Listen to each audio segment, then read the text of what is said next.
اور دوسری بات یہ کہ جیسا کہ بہت ساری خبروں سے گروپس میں بھی آیا ہے کہ وہ حکومتی تحویل میں ہیں، اگر تو وہ حکومتی تحویل کے اندر ہیں، حکومت نے ان کو اپنی تحویل میں لے رکھا ہے، تو حکومت کے اوپر ان کی جان مال عزت و آبرو کی حفاظت کرنا فرض ہے، فرض عین ہے۔ ریاست ماں کی طرح ہوتی ہے، ریاست کبھی بھی کھلونا کھیل نہیں کھیل سکتی ہے۔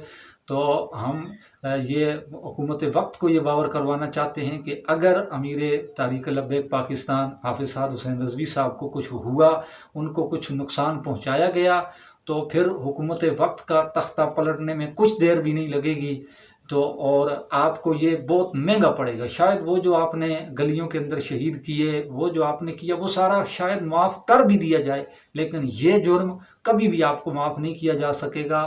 ملک جو ہے وہ کسی اور دلدل میں پھنس جائے گا۔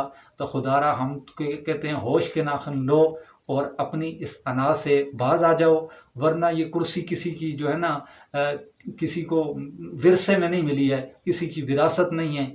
ہم نے بہت ساروں کو دیکھا ہے یہاں آتے ہوئے بھی، پھر پرویز مشرف کا کیا حال ہوا، اس کے علاوہ اوروں کو دیکھ لیں، بڑے بڑے آئے، بڑے بڑے چلے گئے، تم نے بھی چلے جانا ہے۔ یہ کرسیاں، یہ عہدے، یہ عارضی ہیں۔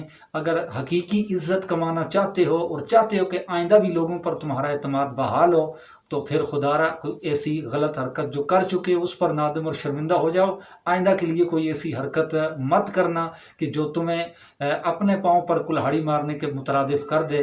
لہٰذا ہماری گزارش ہے کہ اگر ان کو تحویل میں لیا ہوا ہے تو ان کو باعزت طور پر بری کر دیا جائے اور ان کو ان کے اہل خانہ کے حوالے کیا جائے۔